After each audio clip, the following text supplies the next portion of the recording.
เป็นความรู้ข้อหนึ่งคืออรหันต์บุคคลที่ควรเชิดชูเพราะท่านเป็นผู้กิเลสไม่มีสัมมา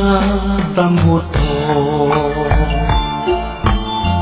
ผู้ลบความโง่ให้เราเหล่านี้ตรัสรู้ด้วยพระองค์เองแท้เต็งฟ้าปัตตภีก็200,000 ลี้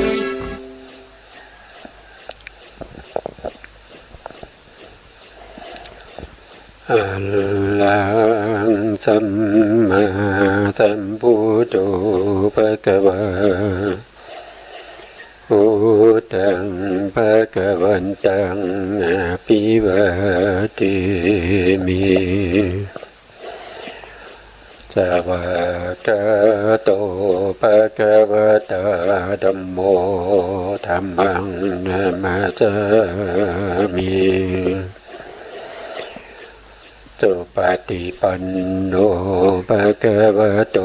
สาวกสังโฆสังฆังนามา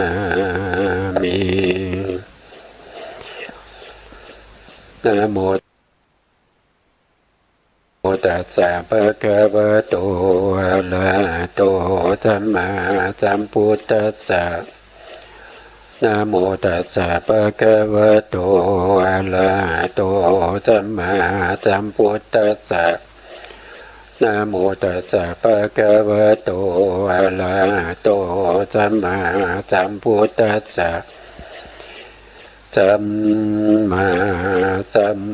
พุทธมาโตลังสัสสะธัมมะกโนตมังอาภิวาทิยาปาติสังอาภิธรรมตาสังฆังตถาวุตตาภิธรรมตาจตุทาปรมัตตโตจิตตังเจตสิกังโลปังนิพพานามิติสัพพทาขอกราบนมัสการพระมหาเถระพระสังฆาธิการพระเถระนุเถระและขอสวัสดีท่านผู้ฟังและผู้ชมทุกท่านที่ติดตามในรายการพระไตรปิฎกลอยฟ้าในเนื้อหาของพระอภิธรรมครั้งนี้เป็นครั้งที่22ในเรื่องของสมุจยสังคหะนะครับอยู่ในประเดชเฉดที่7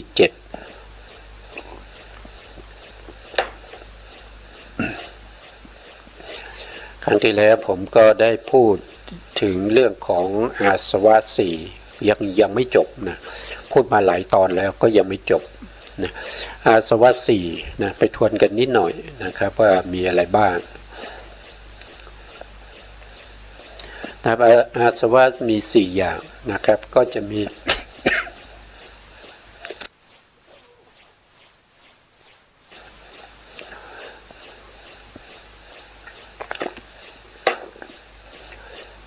หนึ่งก็คือกามาสวะองค์ถ้าว่าโดยธรรมชาติก็คือธรรมชาติที่ไหลไปนะครับไหลไปในกามคุณอารมณ์ทั้งหลายนะองค์ธรรมก็ได้แก่โลภะที่อยู่ในโลภะมูลจิต8 2ก็คือภาวาสวะก็คือได้แก่รูปภพอรูปภพหรือรูปฌานอรูปฌานว่าโดยองค์ธรรมก็คือโลภะเจตสิกที่อยู่ในทิฏฐิคตวิปยุตตจิต4ข้อที่3นะทิฏฐาสวะธรรมชาติที่ไหลไปในความเห็นผิดนะในความเห็นผิดว่าโดยองค์ธรรมได้แก่ทิฏฐิเจตสิกที่อยู่ในทิฏฐิคตสัมปยุตตจิต4ข้อที่4ก็อวิชชาสวะนะธรรมชาติที่ไหลไปในความหลงความไม่รู้ความโง่ทั้งหลายนะครับองค์ธรรมว่าโดยองค์ธรรมได้แก่โมหะเจตสิกที่ในอกุศลจิต12อันนี้คืออาสวะที่เรากำลังพูดถึงอยู่นะที่ แล้วก็เราจะละเขาได้ยังไงนะเราจะละเขาได้ยังไงทีนี้เราจะละเขาได้เนี่ยตามที่พระพุทธองค์ได้แสดงไว้เนี่ยนะครับก็จะมีอยู่7ข้อด้วยกันนะครับมีอยู่7ข้อด้วยกันที่จะละอาสวะนะครับที่พระพุทธองค์แสดงไว้ก็คือ1นะครับมาจากไหนก็คือมาจากพระสุตตันตปิฎกมัชฌิมานิกายมูลปัญนาถเล่มที่1ภาคที่1อยู่ในประมาณหน้า139เป็นต้นไปนะครับ1อาสวะพึงละได้ด้วยการเห็นนะอันนี้เราได้พูดไปแล้วก็คือการเห็นเนี่ยการเห็นพระนิพพานเป็นการก็เป็นทัศนะนะเป็นทัศนะเป็นการเห็นพระนิพพานเป็นครั้งแรกก็ละอาสวะได้นะแล้วก็ข้อที่2ก็คือการสังวรนะการสังวรนี้เราก็ได้พูดไปหลายครั้งนะครับพูดไปหลายครั้งทั้งที่เป็นปหานาวินัยด้วยนะครับสังวรวินัยแล้วก็ปหานาวินัยนะครับปหานาวินัยด้วยนะครับข้อที่3ก็คือที่จะพึงละได้เพราะเสพเฉพาะนะครับเสพเฉพาะข้อที่4ที่พึงละได้ด้วยการอดกั้นนะข้อที่5นะครับข้อที่5ก็คือพึงละได้ด้วยการเว้นรอบข้อที่6ก็คือการบรรเทานะครับละได้ด้วยการบรรเทาข้อที่7ละได้ด้วยการอบรมนะข้อที่1การเห็นเราก็พูดไปแล้วนะครับเราก็ผ่านไปเลยนะผ่านไปเลยข้อที่2ทีนี้เราก็พูดไปบ้างแล้วในข้อที่2เรื่องของการสังวรนะครับทีนี้เรามาพูดถึงเรื่องของการสังวรประเภทที่เป็นอินทรีย์นะครับอย่างเราจะละอาสวะได้เนี่ยเราก็จะต้องปิดกั้นการที่เราเห็นแล้วเกิดกามาสวะอย่างเงี้ยนะครับเราเห็นรูปสวยๆแล้วเกิดกามาสวะหรือว่าเกิดภาวาสวะอะไรพวกนี้นะครับอันนี้ก็คือมีการสำรวมในเรื่องของจักขุนสีนะครับมีการสำรวมในเรื่องของจักขุนสีนะอาสวะที่เล่าร้อนอันจะทำความคับแค้นเหล่านั้นนะครับย่อมละได้ย่อมละไม่ได้ด้วยภิกษุนั้นนะผู้สำรวมจักขุนสีอยู่นะครับคือหมายความว่าการพิจารณาโดยแยบคายในการสำรวมอินทรีย์ก็คือสำรวมทางตานะครับสำรวมทางตาในการพิจารณาโดยแยบคายเนี่ยเราก็ต้องพิจารณาตามความเป็นจริงว่าการที่เราเห็นนะที่เราเห็นแล้วก็เรายินดีนะครับจริงๆแล้วเราเห็นอะไรเราเห็นแค่สีเราไม่ได้เห็นเป็นสัตว์บุคคลเราไม่ได้เห็นเป็นผู้หญิงผู้ชายนะครับถ้าการที่เราเห็นเป็นผู้หญิงผู้ชายเห็นเป็นสัตว์เป็นบุคคลนั้นก็เป็นการไม่สำรวมอินทรีย์นะครับการเห็นแล้วไม่รู้ตามความเป็นจริงเพราะฉะนั้นการเห็นไม่รู้ตามความเป็นจริงก็จะไปหลงไปเห็นเขาสวยก็หลงไหลนะหลงไหลด้วยตัณหาอย่างเนี้ยนะแต่ถ้าเรามีการสำรวมอินทรีย์เราก็เห็นตามความเป็นจริงว่าสิ่งที่เราเห็นมันก็เพียงแต่เป็นสีเท่านั้นนะครับก็แสดงให้เห็นเราได้มีโยนิโสมนสิการนั่นก็คือการทำไว้ในใจโดยแยบคายนะครับพิจารณาโดยแยบคายนะพิจารณาโดยแยบคายนี่ก็พิจารณาไปตามความเป็นจริงการเห็นเฉพาะสีนะครับเห็นเฉพาะสีเท่านั้นนะสิ่งที่เราเห็นเป็นสีเพราะฉะนั้นเราก็ไม่ควรจะไปยินดีนะหมายความว่าถ้าเราเห็นสิ่งสภาวะอย่างทุกวันนี้เราเห็นเป็นผู้หญิงใช่ไหมครับเห็นเป็นผู้หญิงเนี่ยมันเกิดราคะนะครับมันเกิดความยินดีพอใจแต่ถ้าเราเห็นเฉพาะสีที่ติดอยู่กับผู้หญิงนั้นนะครับเห็นเฉพาะสีอย่างเดียวเนี่ยเราก็จะไม่เกิ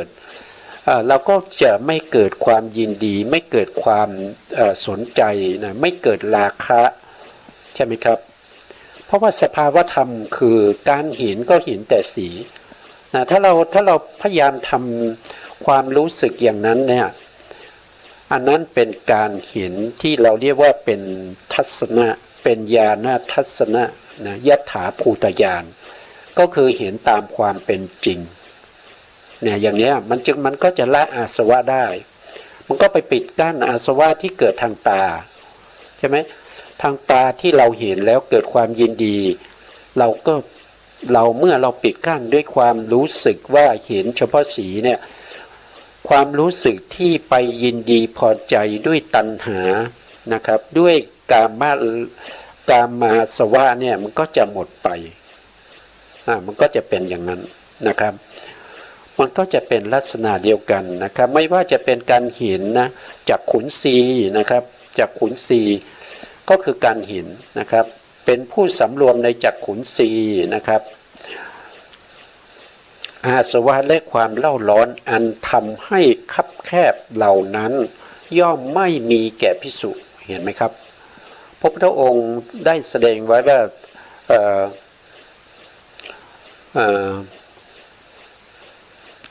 ผู้ทำไมตรงนี้ผู้สำรวมอินทรีย์นะครับนะตรงนี้ผู้สำรวมอินทรีย์นะครับเขาเรียกพิมพ์มาเกินนะผู้สำรวมอินทรีย์ทางจักขุนศีเนี่ยอาส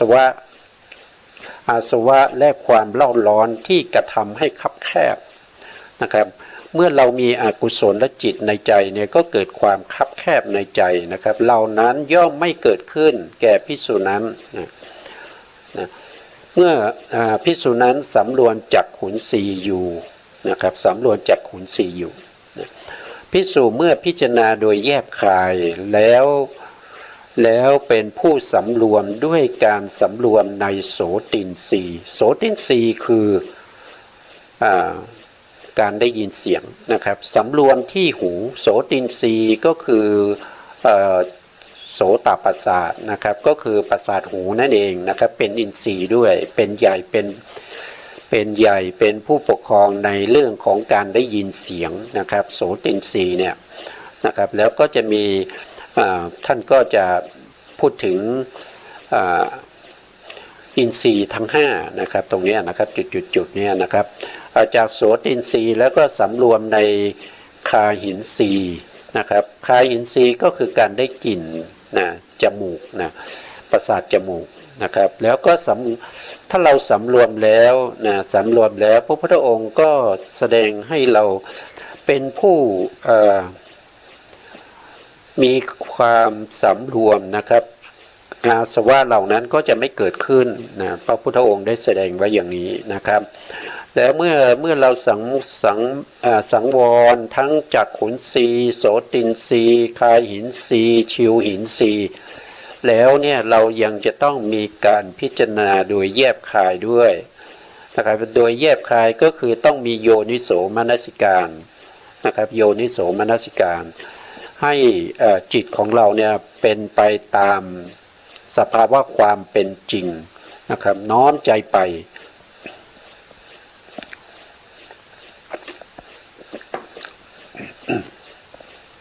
น้อมใจไปในสภาวะความเป็นจริงว่าสิ่งที่เราได้สัมผัสได้เห็นได้ยินได้อะไรเนี่ย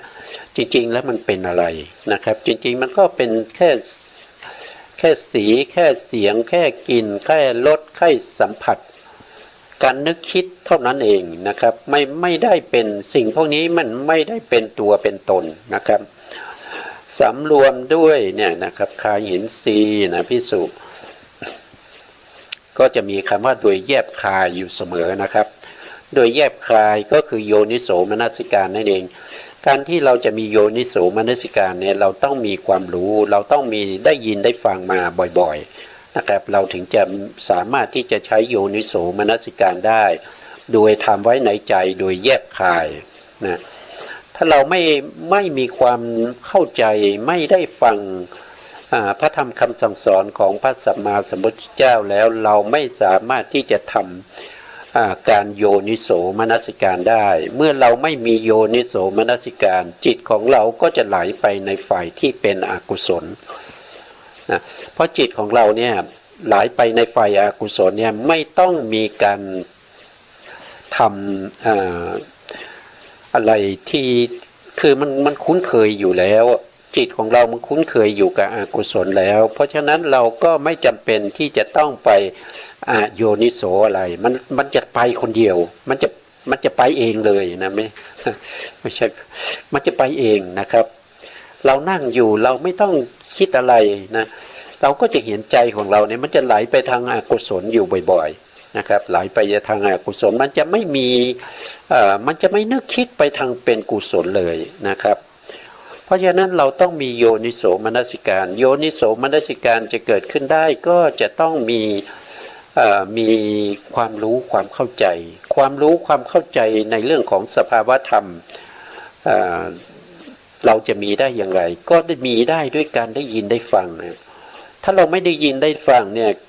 สภาวธรรมเหล่านั้นเนี่ยเราจะไม่รู้ไม่เข้าใจนะครับอันนี้ก็ต้องมีโยนิโสมนสิการด้วยเมื่อเราปิดกั้นอินทรีย์แล้วก็จะต้องมีการพิจารณาโดยแยบคายถึงสภาวธรรมที่เกิดขึ้นแก่เราด้วยนะครับอันนี้ก็ท่านได้แสดงไว้อย่างนี้นะต่อมานะครับในข้อที่3นะในข้อที่3อาสวะละได้ด้วยอาสวะละได้เพราะการพิจารณานะครับท่านพิจารณาอะไรเราก็ไปเข้าไปดูนะครับดูรายละเอียดก่อนนะดูก่อนภิกษุทั้งหลายก็อาสวะเหล่าไหนที่พึงละได้ด้วยการพิจารณาเสพพิจารณาเสพก็คือเสพนี้ก็คือการคุกคีนะคือดูก่อนภิกษุทั้งหลายนะครับภิกษุในธรรมวินัยนี้นะธรรมวินัยนี้ก็มีวินัยอยู่2อย่างนะครับที่เราเรียนมาแล้วนะธรรมวินัยนี้ก็คือมีวินัยอยู่2อย่างก็คือสังวรวินัยและก็ปหานะวินัยนะพิจารณาโดยแยบคายแล้วเสพจีวรอันนี้ก็คือเวลาเราจะใช้จีวรเนี่ยเราจะต้องมีการพิจารณาด้วยนะครับถ้าเราไม่พิจารณาเนี่ยมันก็อกุศลก็จะเข้านะครับอกุศลจะเข้าเพราะอกุศลเข้าอกุศลนั้นมันก็คืออาสวะนั่นเองนะครับนะเราต้องพิจารณาโดยแยบคายนะครับโดยแยบคายแล้วจึงเสพจีวรนะครับหรือว่าพวกเราเนี่ยฆราวาสเนี่ยนะครับ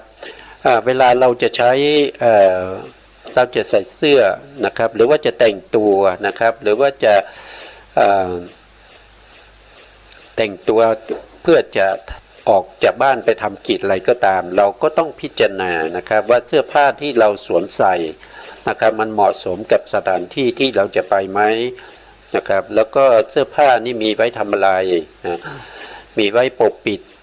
อวัยวะอันก่อให้เกิดความละอายนะครับมีไว้ป้องกันความเย็นความร้อนนะครับป้องกันเหลือกยุงลมแดดอะไรพวกนี้นะครับเราก็พิจารณาแล้วก็ถึงจะสวมใส่นะครับมันก็จะได้กุศลมันก็จะกันอาสวะแต่ถ้าเราไม่พิจารณาเนี่ยเราหยิบมาแล้วก็ใส่เลยอย่างนี้มันก็จะคุ้นเคยไปเรื่องของอากุศลเป็นส่วนใหญ่เพราะจิตเรามันไหลไปทางอากุศลอยู่แล้วนะครับอันนี้ก็เรื่องของปัจจัย4แน่นอนเลยนะครับเนี่ยท่านบอกว่าการพิจารณาโดยแยบคายแล้วเสพจีวรเพียงเพื่อกำจัดความหนาวนะความร้อนนะสัมผัสอันเกิดจากเหลือกยุงลมแดดและสัตว์เลื้อยคลานนะครับเพื่อจะปกปิดอวัยวะที่ให้ก่อให้เกิดความละอายนะครับแล้วก็พิจารณาโดยแยบคายเสพบิณฑบาตนะบิณฑบาตก็คืออาหารนะถ้าเป็นพวกเรานี่ก็เรื่องของอาหารในการที่เราจะทานอาหารเนี่ยเราก็ต้องมีการพิจารณาด้วยนะครับพิจารณาเพื่อป้องกันอะไรป้องกันอกุศลที่มันจะเกิดขึ้นในใจของเราไงนะครับถ้าเราไม่พิจารณาเนี่ยมันก็จะเกิดขึ้นเพราะใจเราเนี่ยมันอย่างที่พูดบ่อยๆก็คือถ้าเราไม่พิจารณามันจะไหลไปทางอกุศลมันเหมือนกับกระแสน้ำอ่ะมันจะไหลไปที่ต่ำอยู่เสมอนะครับมันไม่มีทวนกระแสน้ำนะถ้าเราไม่พิจารณาโดยแยบคายนะครับนะเมื่อพิจารณาโดยแยบคายแล้วเสพบิณฑบาตเพื่อมิ ไม่ใช่เพื่อการเล่นไม่ใช่เพื่อการมัวไม่ใช่เพื่อการประดับไม่ใช่เพื่อการตกแต่งไม่ใช่เพื่อให้กายเพียงแต่เพื่อให้กายนี้ดำรงอยู่ได้นะครับเพื่อให้เป็นไปกำจัดความลำบากเพื่ออนุเคราะห์แก่พรหมจรรย์ตรงนี้สำคัญนะครับเพื่ออนุเคราะห์แก่พรหมจรรย์ก็คือการที่เราทานอาหารหรือว่าเราฉันอาหารไปแล้วเนี่ยเราจะต้องมีการประพฤติปฏิบัติในพระธรรมคำสั่งสอนของพระสัมมาสัมพุทธเจ้าด้วยถ้าเราไม่มีการอย่างเช่นถ้าเป็นพระภิกษุนะครับเมื่อเราไปบิณฑบาตมาแล้วเนี่ยผู้ที่เข้าใส่บาตรเนี่ยเขาก็หวังบุญใช่ไหมครับเขาหวังบุญเขาใส่ทุกวันนะเขาก็อยากได้บุญแล้วเราต้องมัน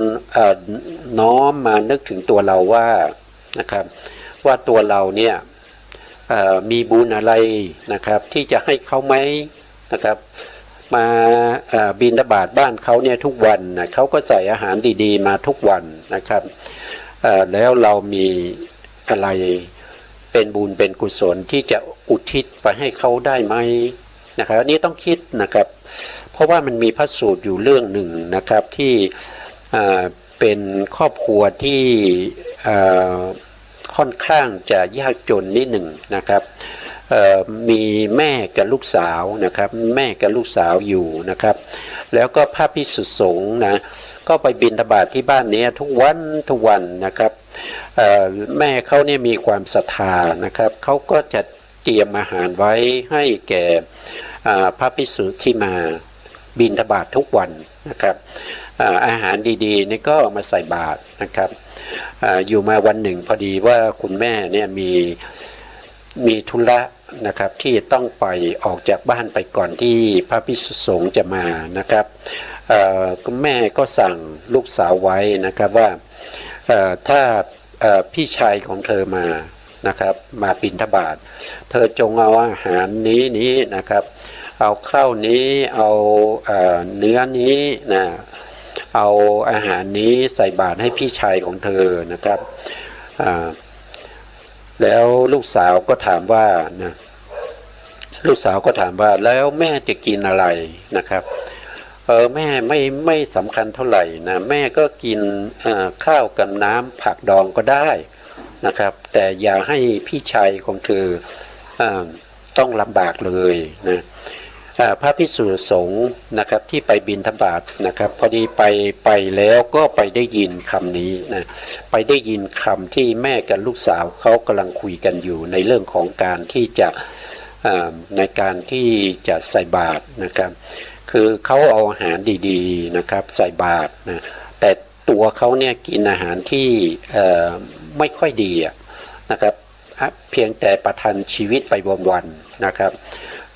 ภิกษุนั้นพอได้ยินอย่างนี้นะครับก็เกิดความตื้นตันใจนะครับก็เลยไม่หันกลับเลยนะหันกลับไม่เข้าไป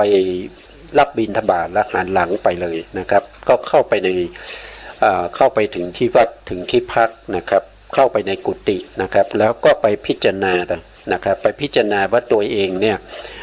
ที่เขาใส่บาตรทุกวันเนี่ยเขาใส่ด้วยถึงแม้เขาจะยากจนเขาก็พยายามหาอาหารดีๆมาใส่บาตรให้เรานะครับแล้วเรามีอะไรล่ะที่จะไปให้เขาเราเป็นหนี้เขาเนี่ย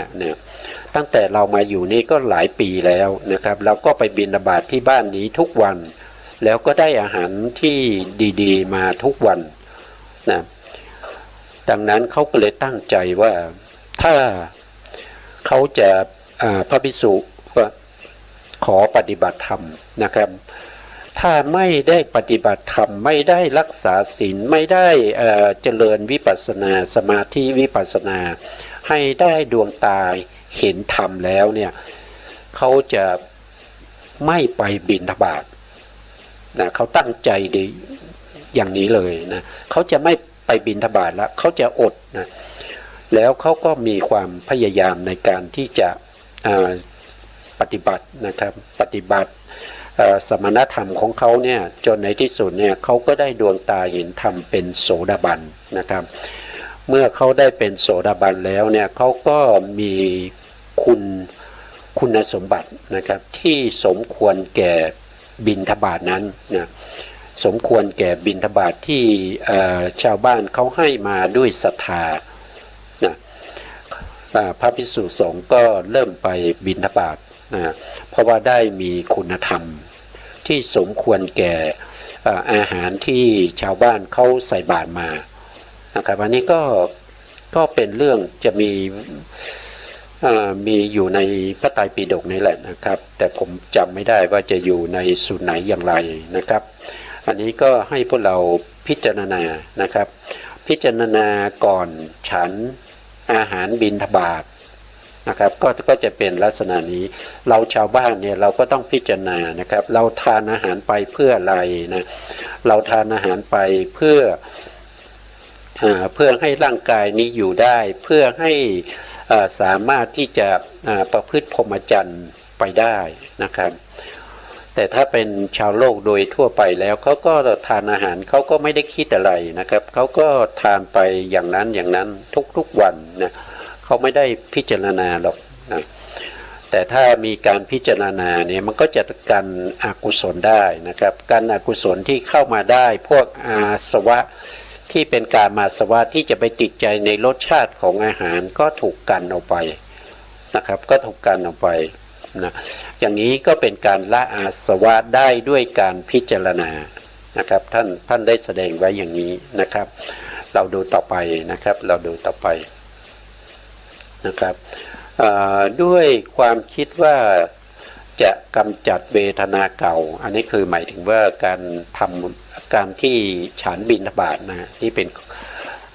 เพื่อกำจัดเวทนาเก่าเสียด้วยนะครับไม่ให้เวทนาใหม่เกิดขึ้นด้วยนะครับความเป็นไป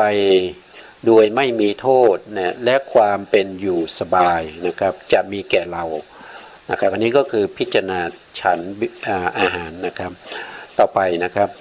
พิจารณาโดยแยบคายแล้วเสพเสนาสนะนะเสนาสนะก็ที่อยู่ที่อาศัยนะครับที่อยู่ที่อาศัยต่างๆก็คือกุฏิบ้านศาลาอย่างเงี้ยนะครับเพียงเพื่อกำจัด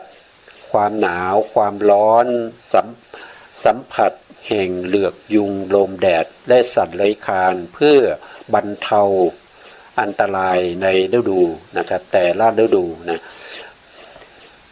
เพื่อเริงลมในการที่จะหลีกเล้นอยู่พิจารณาโดยแยบคายนะครับอันนี้ก็คือหมายถึงว่าการเสพเสนาสนะก็ต้องมีการพิจารณาด้วยนะครับว่าการที่เราอยู่ที่กุฏิหรือว่าอยู่ที่วิหารเนี่ยเราก็เพื่อป้องกันความเย็นความร้อนการสัมผัสอันเกิดจากเหลือกยุงลมแดดหรือว่าสัตว์เลื้อยคลานทั้งหลายนะครับป้องกันนะครับป้องกันความหนาวความร้อนอย่างนี้นะก็ต้องมีการพิจารณานะไม่ว่าเราจะใช้อะไรก็ตามนะครับตั้งแต่ถ้าเป็นชาวบ้านนี่ก็เสื้อผ้าใช่ไหมที่เราสวมใส่การทานอาหารจะทำอาหารนะครับแล้วก็ที่อยู่ที่อาศัยของเราต้องมีการพิจารณาด้วยถ้าเราไม่มีการพิจารณาโดยแยบคายเนี่ยอาสวะก็จะเข้ามานะครับอาสวะก็จะเข้ามาโดยเฉพาะการมาสวะเนี่ยจะเข้ามานะครับเข้ามานะนอนเนื่องในจิตในใจของเรานะครับเมื่อเขาเข้ามานอนเนื่องในจิตในใจของเราเนี่ยก็จะส่งผลให้เราเนี่ยได้รับความทุกข์ในโอกาสต่อไปแต่ถ้าเราพิจารณาแล้วถึงจะใช้ไม่ว่าจะพิจารณาแล้วถึงจะฉันอาหารนะครับพิจารณาแล้วถึงจะใส่เสื้อผ้าพิจารณาแล้วถึงจะใช้สอยเสนาสนะที่อยู่ที่อาศัยพวกนี้ก็จะป้องกันได้นะ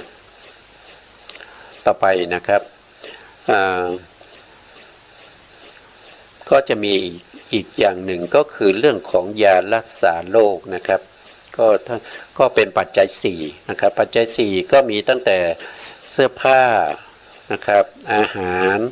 นะครับแล้วก็ที่อยู่ที่อาศัยแล้วก็ยารักษาโรคพวกนี้เราต้องพิจารณานะครับพิจารณาแล้วถึงจะใช้นะครับอันนี้ก็ว่าโดยย่อๆไปนะครับให้พวกเราป้องกันอาสวะที่จะเกิดขึ้นในใจของเรานะครับทีนี้เลยข้อที่4นะครับข้อที่4เราจะละอาสวะนะครับได้ด้วยการอดกั้นนะได้ด้วยการอดกั้นเราก็มาดูร่วมกันเลยนะครับผมก็ยังไม่ได้ศึกษาเลยนะครับศึกษาพร้อมกันนี่แหละนะดูก่อนภิกษุทั้งหลายก็อาสวะเหล่าไหนที่จะพึงละได้ด้วยการอดกั้นนะครับดูก่อนภิกษุทั้งหลายภิกษุในธรรมวินัยนี้พิจารณาโดยแยบคายเป็นผู้อดกั้นต่อความหนาวความร้อนความหิวความกระหายนะครับสัมผัสอันเกิดจากเปลือกยุงลมแดดและสัตว์เลื้อยคลานเป็นผู้มีชาติของผู้อดทนอดกั้นต่อถ้อยคำที่ผู้อื่นกล่าวร้ายอันนี้มีความอดทนนะครับมีความอดทนทั้งที่เรื่องของความเย็นความร้อนนะครับความกระหายนะการสัมผัสอาจจะถูกยุงกัดนะครับมีลมแรงนะครับแล้วก็แดดร้อนนะครับหรือว่าสัตว์เลื้อยคลานนี่ก็ต้องมีความอดกั้นนะครับความอดกั้นก็คือเราไม่ทำให้ใจของเราเนี่ยเป็นอกุศลนะครับอย่างเช่นยุงมากัดเราเนี่ยเราก็ควรจะไล่นะครับควรจะไล่ให้เข้าไปนะครับไม่ใช่ว่าตบให้เขาตายอย่างเงี้ยมันไม่ใช่ความอดกั้นนะครับเมื่อเขากัดเราก็ไล่ไปหรือว่าเราเป่านะครับหรือว่าลมเปิดพัดลมไล่ไปนะครับเราไม่ควรจะอดกั้นด้วยการที่จะให้ยุงเนี่ยมากัดเรานะครับกัดก็ปล่อยมันกัดอย่างเงี้ยมันไม่ถูกนะครับกัดก็ปล่อยมันกัดเนี่ยมันไม่ใช่กัดธรรมดานะครับมันยังทิ้งโรคเอาไว้ให้เราด้วยนะครับเพราะฉะนั้นเราก็จะต้องมีการที่จะไม่ทำร้ายเขานะครับเพียงแต่ว่าเราก็ไล่เข้าไปไม่ให้เข้ามากัดเราแค่นั้นเองอันนี้เราก็ต้องพิจารณานะครับพิจารณาไม่ใช่ว่ากัดปุ๊บก็ตบปั๊บเนี่ยมันก็จิตเราก็เป็นอาสวะนะครับก็เป็นอาสวะมันก็ยังไงมันก็ลำบากนะครับถ้าผลกรรมนั้นให้ผลมาเนี่ยมันเราก็จะต้องถูกตบอย่างยุงนะครับมันก็จะเป็นธรรมดานะครับอย่างเช่นสัตว์เลื้อยคลานบางทีงูเข้ามาในบ้านอย่างเงี้ยนะเราก็ต้องระวังนะครับเราก็ต้องระวังไม่ใช่ว่ามันเข้ามาก็ปล่อยมันอยู่นะครับไม่ใช่อย่างนั้นนะคืออดกั้นเนี่ยหมายถึงว่าไม่ทำร้ายเขานะครับให้เขาออกไปนะครับโดยวิธีการต่างๆนะครับก็ทุกคนก็ทราบวิธีการอยู่แล้วนะครับว่าการที่งูเข้ามาในกุฏิหรือว่าเข้ามาในที่พักของเราเนี่ยเราก็ควรจะไล่ให้เขาออกไปนะครับไม่ใช่ปล่อยให้เขาอยู่นะครับถ้าเกิดว่าเขาอยู่เนี่ยมันอันตรายสำหรับเรานะครับอาจจะกัดเราเมื่อไหร่ก็ไม่รู้นะอันนี้ก็ต้องพิจารณาด้วยนะพิจารณาโดยแยบคายนะครับนะต่อไปนะครับต่อไปท่านบอกว่านะครับอันนี้ก็คืออดกั้นต่อถ้อยคำที่คนอื่นเขามากล่าวร้ายเรานะครับเมื่อเขามากล่าวร้ายเราเนี่ยเราไม่ควรที่จะโต้ตอบนะครับที่พระพุทธองค์ได้แสดงไว้ในพรหมชาลสูตรนะครับซึ่งเป็นสูตรแรกเลยนะครับที่พระพุทธองค์แสดงไว้ในเรื่องของการปฏิบัตินะครับต่อบุคคลที่เขามากล่าวร้ายมากล่าวร้ายก็ตามมาสรรเสริญก็ตามนะครับพระพุทธองค์มีข้อแนะนำไว้นะครับว่าถ้าเข้ามากล่าวร้ายเนี่ยถ้าเขากล่าวร้ายโดยความเป็นธรรมนะครับเราควรจะชี้แจงนะครับว่าถ้าเขากล่าวร้ายโดยความเกี่ยวกับเรื่องของพระธรรมทั้งหลายนะครับเช่นว่า พระพุทธเจ้าเนี่ยไม่ได้เป็นพระอรหันต์นะพระพุทธเจ้าเนี่ยเพียงแต่เป็นผู้ที่แนะนำให้คนอื่นเขาเนี่ยสามารถที่จะปฏิบัติได้เป็นพระอรหันต์ได้แต่พระพุทธองค์ไม่ได้เป็นพระอรหันต์อย่างเงี้ยเราอย่างนี้เนี่ยเราจะต้องมีการโต้ตอบเราจะต้องมีการกล่าวนะครับว่าตามที่ท่านได้พูดอย่างนี้มันไม่ถูกต้องนะครับมันไม่มีในศาสนาเรานะครับศาสนาเราพระสัมมาสัมพุทธเจ้าเนี่ยท่านเป็นพระอรหันต์นะท่านได้ตรัสรู้ด้วยตัวเองนะท่านละกิเลสพร้อมทั้งวาสนานะครับก็ต้องตอบโต้นะครับแต่ถ้าเข้ามากล่าวร้ายประเภทที่ด่าโดยไม่มีเหตุผลนะครับอย่างเช่นที่พระพุทธองค์แสดงไว้นะครับก็คือเขาจะมากล่าวร้ายว่าศาสดาของคุณนะเป็นอูฐนะเป็นอูฐเป็นโคเป็นสุนัขเป็นนั่นเป็นนี่นะครับคือคนสมัยโบราณเนี่ยเขาจะด่าด้วยลักษณะอย่างนี้นะครับภิกษุทั้งหลายไม่ควรจะทำความไม่พอใจนะครับไม่ควรจะทำความไม่พอใจแล้วก็ไม่ต้องไปโต้ตอบนะครับไม่ต้องไปโต้ตอบนะครับอันนี้พระพุทธองค์ห้ามไว้นะครับแต่ถ้าเข้ามากล่าวอย่างที่ผมได้กล่าวไปนะครับก็คือมากล่าวในเรื่องของคุณธรรมไม่มีในพระพุทธเจ้าอย่างนี้นะให้พวกเราตอบโต้นะครับให้พวกเราเนี่ยชี้แจงให้เขาได้เข้าใจว่าจริงๆแล้วพระสัมมาสัมพุทธเจ้าเป็นคนอย่างไรเป็นผู้ที่มีพระมหากรุณาธิคุณอันยิ่งใหญ่ต่อพวกเราทั้งหลายอย่างนี้แล้วก็ควรจะชี้ทางให้แก่คนที่เขาไม่รู้นะครับที่เขามากล่าวร้ายเพราะว่าเขาไม่รู้ไงเขาไม่รู้นะเราต้องชี้แจงให้เขาเข้าใจนะอันนี้ก็คือเรื่องของการใส่ร้ายนะการมากล่าวร้ายนะต่อไปนะครับซึ่งบังเกิดถ้าเราเกิดความไม่พอใจที่เขามากล่าวร้ายเนี่ยก็จะทำให้เราเนี่ยเกิดอกุศลนะเกิดอกุศลครับต่อไปนะต่อไปมีอะไรอีกนะ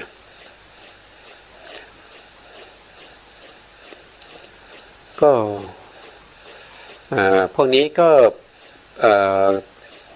พูดถึงการละอาสวะนะครับก็คือมีความอดทนต่อดินฟ้าอากาศความเย็นความร้อนอะไรพวกนี้แล้วก็มีคนมากล่าวนินทาหรือบางครั้งก็พูดถึงโลกธรรมนะโลกธรรมก็คือมีบางครั้งเราได้รับความทุกข์อย่างเงี้ยเราก็ไม่ควรจะกระวนกระวายใจนะครับใจเราจะต้องนิ่งไม่กระสับกระส่ายนะครับเมื่อเรามีทุกข์นะเมื่อเราถูกเขานินทานะครับเมื่อเราเสื่อมยศ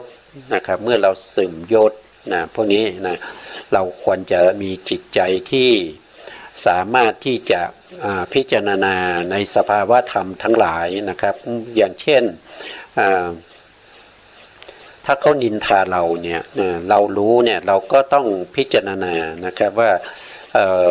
คนที่ไม่ถูกนินทาในโลกนี้ไม่มีนะครับแม้แต่พระพุทธองค์ก็ยังถูกนินทายังถูกใส่ร้ายนะครับเพราะฉะนั้นเราก็ควรจะอดกั้นนะครับอดกั้นเพื่อให้ใจของเราเนี่ยเป็นบุญเป็นกุศลโดยการพิจารณาโดยแยบคายนะครับพิจารณาโดยแยบคายนี่ก็ต่อไปข้อที่5นะครับข้อที่5อาสวะที่ละได้ด้วยการเว้นนะด้วยการเว้นทีนี้เรามาดูนะครับรายละเอียดพร้อมกันเลยนะดูก่อนภิกษุทั้งหลายก็อาสวะเหล่าไหนที่จะพึงละได้เพราะความเว้นรอบถ้ามีเว้นรอบด้วยนะดูก่อนภิกษุทั้งหลายภิกษุในธรรมวินัยนี้พิจารณาโดยแยบคายเห็นไหมจะมีคำว่าพิจารณาโดยแยบคายก็คือโยนิโสมนสิการนะครับ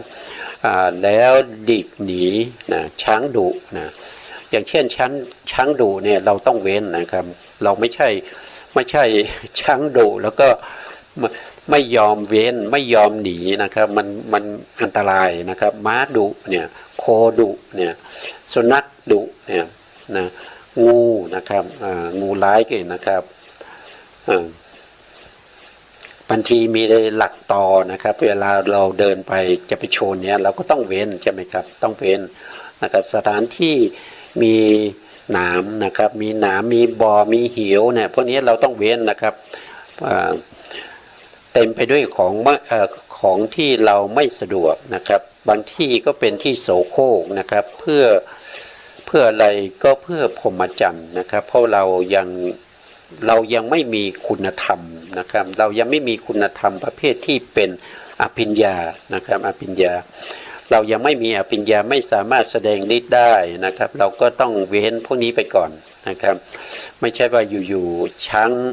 ดุร้ายเข้ามาก็ยืนไม่หนีนะยืนเฉยๆอย่างเงี้ยนะมันก็ลำบากนะครับผู้เป็นวินยูชนทั้งหลายนะครับพึงกำหนดซึ่งบุคคลที่นั่งณที่มิใช่อาสนะนะครับเห็นปานนั้นผู้เที่ยวไปในที่มิใช่ที่โคจรนะครับอันนี้ก็พูดถึงไม่ควรไปนั่งในที่ไม่ใช่ที่จะนั่งนะครับแล้วก็ไม่ควรจะโคจรไปในที่ไม่ที่มีสัตว์ร้ายทั้งหลายนะครับอย่างเช่นเรารู้ว่านะครับเราจะเดินธุดงค์เข้าไปในป่าใช่ไหมครับเราก็รู้ว่าป่านี้มีเสือใช่ไหมครับมีเสือ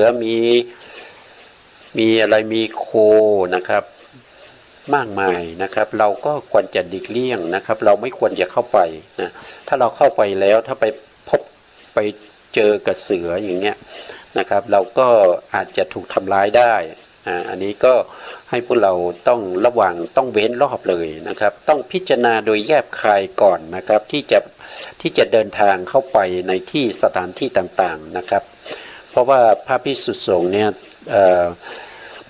บางท่านก็ชอบในการที่จะเดินจงกรมเดินธุดงค์นะครับฝ่าป่าฝ่าเขาไปนะครับต้องพิจารณาให้ดีนะครับที่ไหนที่มีสัตว์ร้ายนะครับหรือว่าบางที่อาจจะมีมนุษย์อยู่นะครับมนุษย์อยู่ที่เขาไม่ได้เป็นสัมมาทิฏฐิเขาอาจจะทำร้ายเราได้นะก็พิจารณาให้ดีนะครับต้องเว้นรอบในสภาวะพวกนี้นะต่อไปในข้อที่6นะข้อที่6อาสวะที่ละได้ด้วยการบรรเทานะครับด้วยการบรรเทานะครับดูก่อนภิกษุทั้งหลายก็อาสวะเหล่าไหนที่พึงละได้เพราะการบรรเทาดูก่อนภิกษุทั้งหลายภิกษุในธรรมวินัยนี้พิจารณาโดยแยบคายแล้วย่อมอดกั้นนะครับย่อมละนะครับย่อมบรรเทากามวิตกนะครับที่เกิดขึ้นแล้วทำให้สิ้นไปนะที่ให้ถึงความไม่มีนะครับย่อมอดกั้นย่อมละย่อมบรรเทาพยาปาทวิตกนะครับที่เกิดขึ้นแล้วให้สิ้นสูญไปให้ถึงความไม่มีอันนี้ก็คือการที่เขาจะบรรเทาในเรื่องของกามวิตกทั้งหลายนะครับกามวิตกพยาปาทวิตก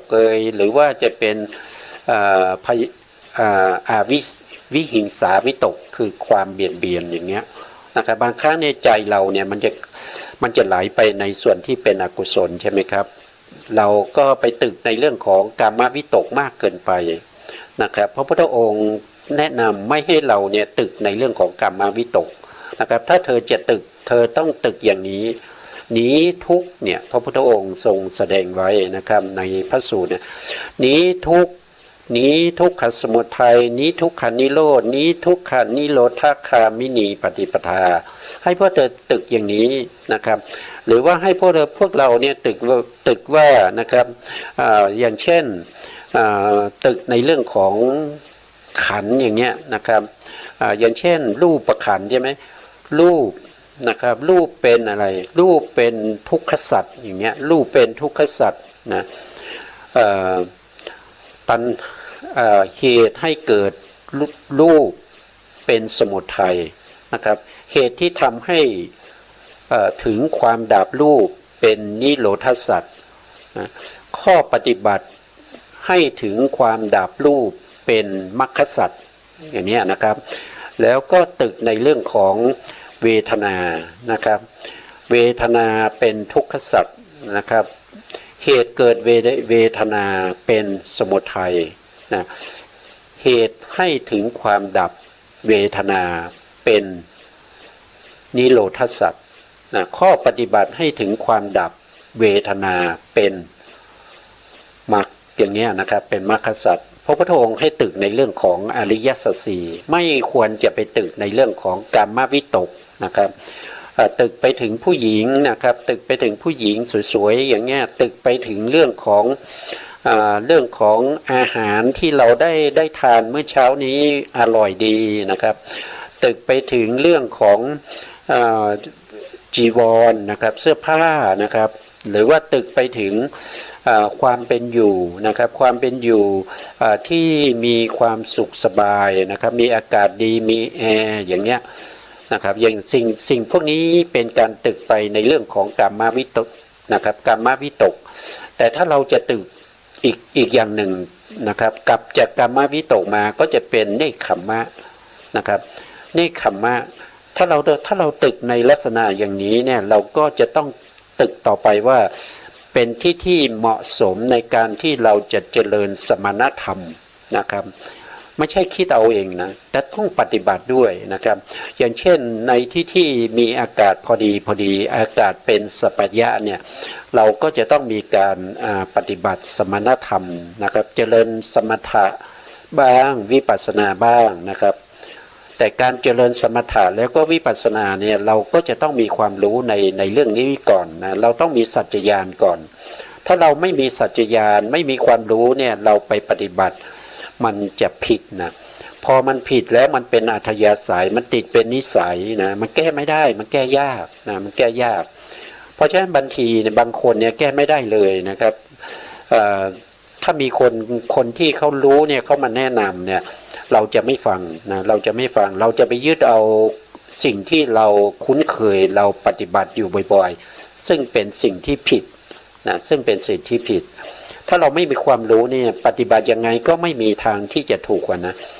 มันก็จะผิดนะอันนี้ก็เป็นเรื่องของการตึกในเรื่องของเนคขมมะนะครับอันที่สองก็คือเรื่องของการตึกไปในพยาบาทนะพยาบาทก็คือการคิดจองเวรปองร้ายคนอื่นอยากจะให้คนอื่นได้รับความทุกข์นะครับอยากให้คนอื่นให้ตกนรกอย่างเงี้ยนะครับสาปแช่งคนอื่นอย่างเงี้ยอันนี้ไม่ควรนะอันนี้ไม่ควรพระพุทธองค์ให้เราตึกในเรื่องของพยาบาทนะครับหรือว่าตึกไปทางที่ดีเนี่ยก็เป็นตึกในเรื่องของง่ายๆเลยนะครับอย่างที่ผมว่านะครับก็คือตึกว่าสิ่งที่เรากำลังคิดอยู่สิ่งที่เรากำลังทำอยู่เนี่ยอย่างเช่นเราคิดให้เขาเนี่ยได้รับความทุกข์ใช่ไหมอยากให้เขาไปตกนรกเนี่ยเราก็ตึกใหม่พอเรามีความคิดอยากให้เขาไปตกนรกเราก็ตึกใหม่ว่าโอ้หนีทุกข์อย่างเงี้ยไอความนึกคิดเราที่จะให้เขาตกนรกเนี่ยมันเป็นทุกข์นะใช่ไหมครับหนีทุกข์แล้วหนีทุกข์ที่เราตึกให้พยาบาทให้เขาเนี่ยจองเวรเขาเนี่ยมันจะให้ผลมาแก่เรานั่นก็คือเป็นเหตุให้เกิดทุกข์นะครับก็เป็นสมุทัยนะครับมันก็จะมีแต่ทุกข์แล้วก็มีเหตุให้เกิดทุกข์นะครับแล้วก็ตึกไปในเรื่องของความดับทุกข์แล้วก็ข้อปฏิบัติให้ถึงความดับทุกข์อย่างเงี้ยเราก็ตึกแค่นี้ไปก่อนนะครับเพราะว่าเรายังไม่ได้ยินได้ฟังเรายังไม่ได้ใส่ไปเรายังไม่ได้เป็นพหูสูตรนะครับว่าการที่เราจะตึกไปในเรื่องของเหตุให้ถึงความดับทุกข์หรือว่านี้เป็นที่ดับทุกข์เนี่ยมันยังยากอยู่นะครับเพียงแต่เราตึกอย่างเงี้ยนะครับตึกนึกถึงให้อยากให้เขาพินาศเนี่ยเราก็หนีทุกข์เลยนะครับเราก็บอกว่าหนีทุกข์นะครับเราก็ตึกไปหนีทุกข์ก็มันก็จะเว้นจากการที่เราคิดอยากให้เขาเนี่ยพินาศอย่างเงี้ยนะครับถ้าเรายัง ไม่ตึกว่านี้ทุกข์หรือว่าไม่ตึกไปทางที่เป็นกุศลเนี่ยใจมันก็จะไปเรื่อยๆนะครับที่จะเป็นไปในอกุศลนะที่ตึกนึกคิดไปให้เขาได้ตกนรกอย่างเงี้ยจริงๆแล้วเขาไม่ได้ไปตกนรกหรอกเพราะว่าเขาไม่ได้ทำกรรมอะไรที่จะไปนรกแต่เรานี่สิกำลังทำอยู่เรากำลังตึกอยู่เป็นมโนกรรมนะ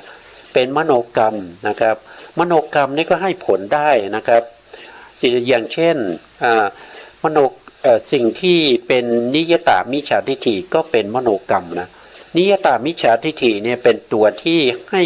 ผลก่อนอานันตริยกรรมนะเมื่อทำอานันตริยกรรมแล้วเนี่ยเป็นกรรมที่หนักใช่ไหมครับเป็นกรรมที่หนักแต่ว่าถ้าเรามีนิยตามิจฉาทิฏฐิด้วยเนี่ยกรรมสองตัวเนี่ยตัวที่เป็นนิยตามิจฉาทิฏฐิเนี่ยเขาจะหนักกว่าเขาจะให้ผลก่อนนะเขาจะให้ผลก่อนนะครับนะถ้าตกนรกเนี่ยตกในขุมที่ลึกมากนะก็จะไปเป็นเพื่อนกับไปเยี่ยมนะหลวงพ่อเทวทัตเนี่ยมหาเวจีนรกนะครับเพราะว่านิยตามิจฉาทิฏฐิเป็นมโนกรรมนะครับถ้าเรามีความพยาบาทมีความคิดปองร้ายคนอื่นเนี่ยมันไม่ดีนะมันไม่ดีเพราะฉะนั้นถ้าเราคิดปุ๊บปกติแล้วเราคิดอยู่แล้วส่วนใหญ่นะเราจะคิดอยู่แล้วเพราะเรารู้ปุ๊บเราก็ว่านี้ทุกเนี่ยใส่ใจไปว่าโอ้นี่มันเป็นทุกข์นะครับแล้วก็นี่มันเป็นเหตุให้เราไปนรกนะนี่เป็นเหตุให้เราจะได้รับความทุกข์ภายหลังนะอย่างเราก็ตึกไปอย่างนี้นะครับตึกไปอย่างนี้แล้วถ้าเราศึกษามีความรู้เข้าไปมากขึ้นเราก็บอกว่าโอ้นี้ทุกข์นี้เป็นเหตุให้เกิดทุกข์นี้เป็นที่ดับทุกข์เราก็รู้ได้ทันทีว่านี้เป็นที่ดับทุกข์ก็คือเป็นพระนิพพานนั่นเองนะครับแล้วก็นี้คือข้อปฏิบัติให้ถึงความดับทุกข์อย่างนี้ก็คือ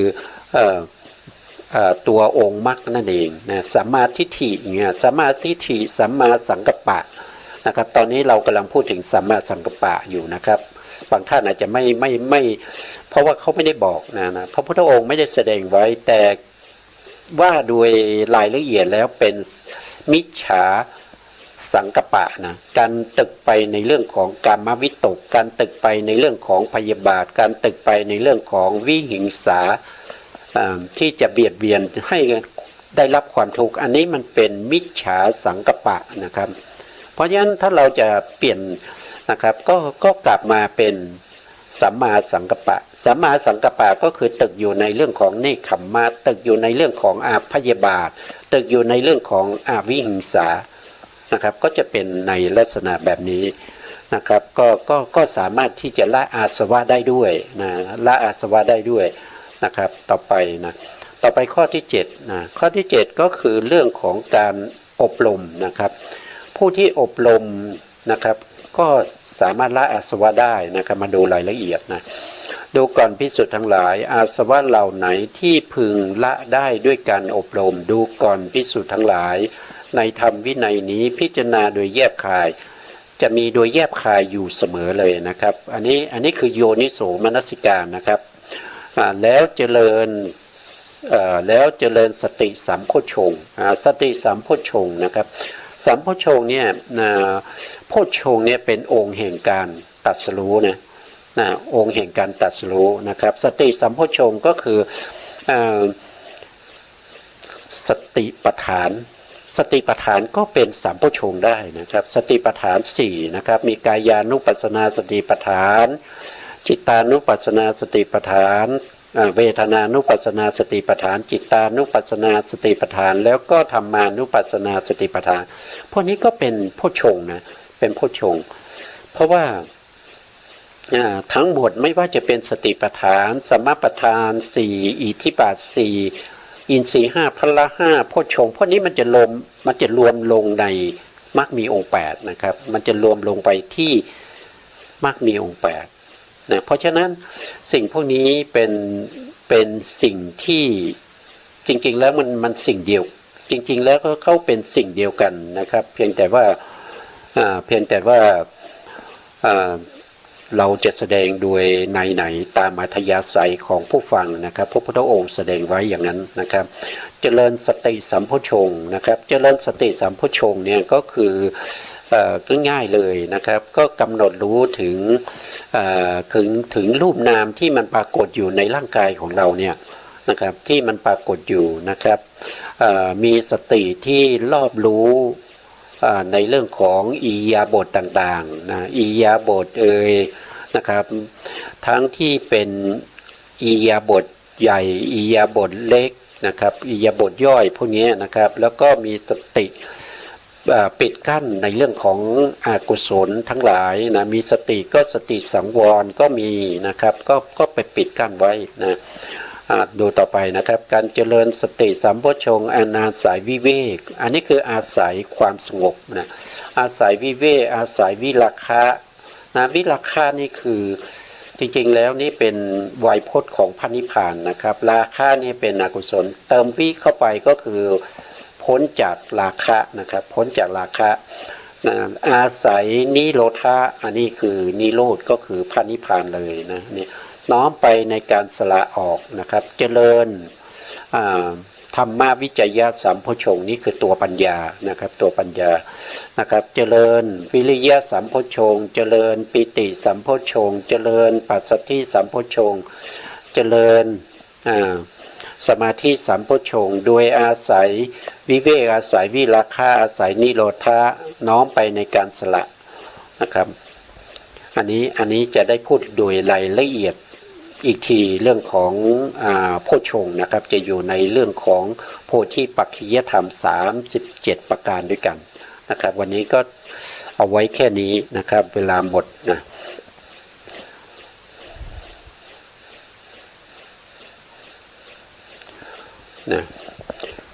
พระอภิธรรมก็จริงๆแล้วเนี่ยไม่ว่าจะเป็นพระสูตรหรือพระอภิธรรมเนี่ยมันก็เป็นคำสั่งสอนของพระสัมมาสัมพุทธเจ้านะครับแต่เพียงแต่ว่าพระอภิธรรมเนี่ยเขาเป็นแก่นนะครับเขาเป็นแก่นเขามีองค์ธรรมนะเขามีขอบเขตของเขานะครับในการที่จะพูดถึงข้อธรรมแต่ละข้อเนี่ยเขาจะไม่ล่วงเกินกันนะไม่ล่วงเกินกันเพราะฉะนั้นถ้าเรารู้อภิธรรมเนี่ยเราก็สามารถที่จะเข้าใจได้ว่าสภาวธรรมแต่ละสภาวะเนี่ยที่เขาไม่ล่วงเกินกันเขามีขอบเขตแค่ไหนเนี่ยเราก็จะรู้ได้นะครับนะสุดท้ายนี้ขอกราบขอบพระคุณพระครูสมุทรวิสุวัตรวรกิจโจผู้อำนวยการสถานีวิทยุเพื่อการศึกษาพระพุทธศาสนาและวัฒนธรรม FM 104.5 เมกะเฮิรตซ์วัดฝายหินจังหวัดเชียงใหม่และขอกราบขอบพระคุณพระครูสมุทรขอกราบขอบพระคุณพระครูปริยัติยานุศาสตร์ขอบคุณท่านผู้ฟังและผู้ชมทุกท่านที่ติดตามในรายการพระไตรปิฎกลอยฟ้าในเนื้อหาของพระอภิธรรมครับวันนี้เวลาหมดพบกันใหม่ในโอกาสต่อไปครับสวัสดีครับ